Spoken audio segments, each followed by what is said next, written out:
Sekitar bulan November 2022 lalu, di mana Anies bertemu dengan Gibran di Solo. Mereka sempat sarapan bersama, lalu sambil membahas perkembangan kota Solo, masalah transportasi umum, dan masalah di kota. Katanya sih nggak ada pembicaraan soal politik.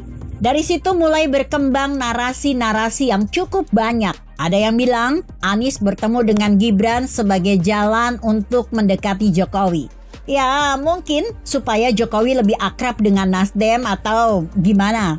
Ada yang bilang Anies memuji Gibran supaya nama Anies disorot dan dibicarakan. Bahkan katanya ada pembicaraan soal rencana Gibran maju di Pilgub DKI. Narasi-narasi begini sangat banyak sehingga Gibran jadi pusing sendiri. Memang Gibran bermaksud baik sebagai seorang tuan rumah.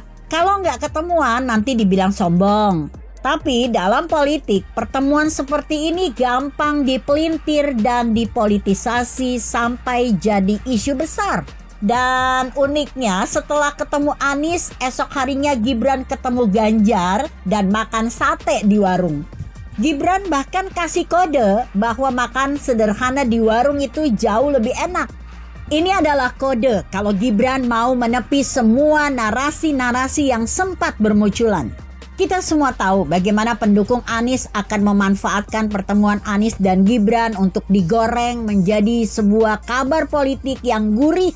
Tapi saya tidak menyangka momen di atas ternyata bisa terulang lagi, sangat mirip malah. Kali ini bukan Anies, tapi Prabowo yang ketemu dengan Gibran.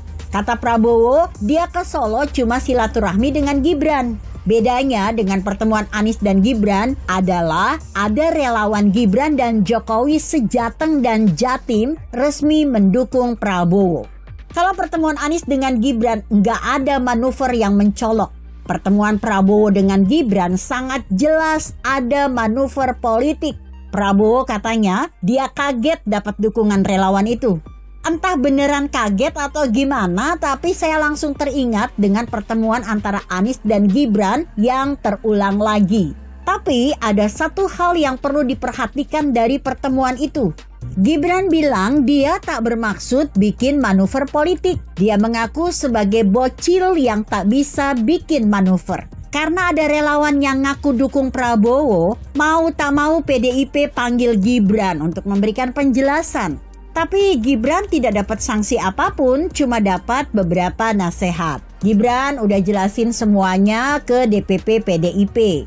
Sekjen PDIP Hasto mengingatkan agar Gibran hati-hati terhadap adanya manuver politik atau dansa-dansa politik yang menyesatkan.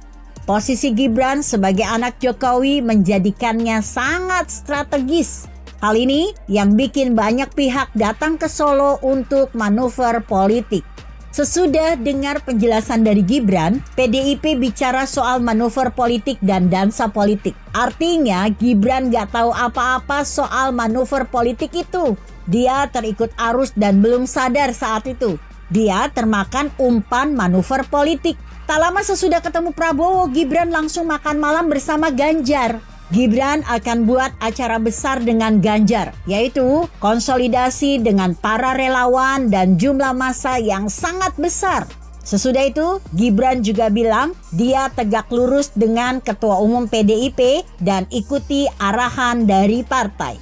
Dengan demikian, kubu Prabowo yang katakanlah mau bikin narasi Gibran dukung Prabowo, akhirnya gagal total. Gibran juga tidak pernah secara terang-terangan menyatakan mendukung Prabowo sebagai capres. Begitu kira-kira. Artikel ini disadur dari beritacenter.com dengan judul "Gubrak, kubu Prabowo gagal total gara-gara Gibran ketemu Ganjar". Bagaimana menurut Anda? Jika Anda berpendapat lain, tuliskan komentar Anda di bawah ini. Saya Emma Karisma 90.